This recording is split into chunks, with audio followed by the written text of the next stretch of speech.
Don't soft. Do not soft. Don't soft. Sophing is ridiculous. Don't soft. Don't soft. Soph, a noun and a verb. Sophs are student volunteers exclusive to Western University and its affiliate campuses. Western's orientation program is the largest in Canada. So I am Sam Kilgour. I'm the Vice President of Student Events for the USC, and as a part of that role, I co-chair the Orientation Planning Committee. The Orientation Planning Committee oversees Orientation Week and all the programming and volunteers that go along with it, better known as SOFs. A program of about 800 student volunteers that commit each year to facilitating a successful academic, social, and all aspects of transition and orientation for the incoming class. In terms of just Orientation Week itself and booking talent and selecting the volunteers, we have to start about 8 months in advance, making sure that all of your procedures are staying the same if they are from the year before, or evaluating what went on in the previous orientation week and making the necessary changes. I would define a SOF as a campus leader, someone who knows about the resources on campus and is able to connect first-year students or any incoming students to any resource on campus. They take many different shapes and forms. It can be anybody on this campus. They can be a student leader, but that's, I think, one of the main things. They're a support network. They are something that first-year students and any incoming student can turn to when they need advice. Western has 17 SOF teams, which include residences, faculties, and affiliate colleges. In addition, the charity team provides charity programming for the duration of the week. But what exactly does a SOF do? Hello, I'm Eddy Avila. I'm currently the off-campus head SOF, but also in the position of the Orientation Coordinator for this upcoming year. Pretty much an upper year student who has committed themselves throughout the year to support the students, to support the first year students, and just to provide the best transition that they possibly can to a new environment, to the university environment.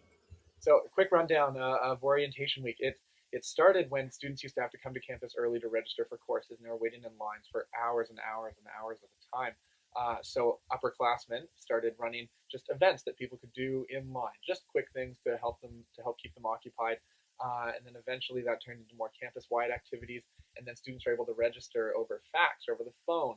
So there really wasn't an incentive to come and get oriented to the campus before classes actually began. So it was in the 70s they started selling the orientation pass to first-year students and any incoming student to participate in these campus-wide events.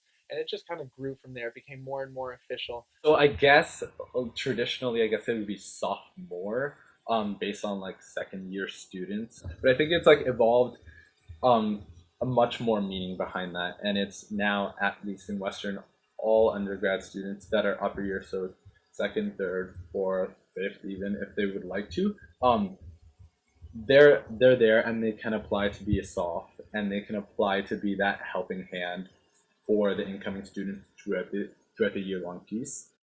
So what's the difference between, say, an orientation program at any other Ontario university? What's the difference between orientation volunteers there, or Yale's at Queen's, and SOFs here at Western? Yeah, big question. And certainly there's orientation weeks everywhere, not just in Ontario, but all across Canada and all across the United States as well. And I think what stands out for each institution is everybody's going to find something that works best in their campus culture. And for whatever reason, I think Western's campus culture really facilitates the growth of these volunteers.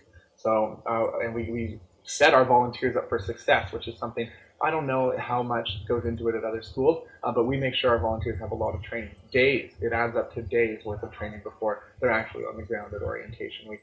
And as much as we have a lot of policies, and we have the Orientation Planning Committee and a lot of oversight on these policies, it started as a group of students coming together wanting to make sure that every student felt welcome on this campus.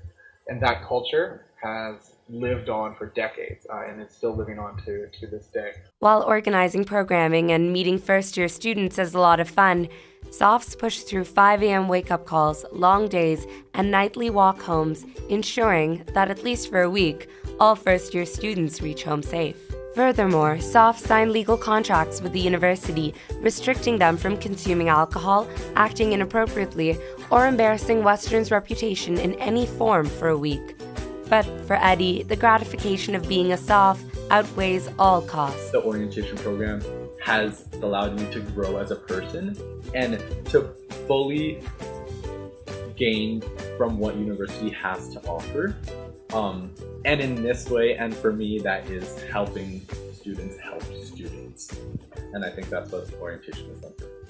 For 30 Purple Minutes, I'm Jenai Kershaw. The 2015 hats off for the Faculty of Information and Media Studies.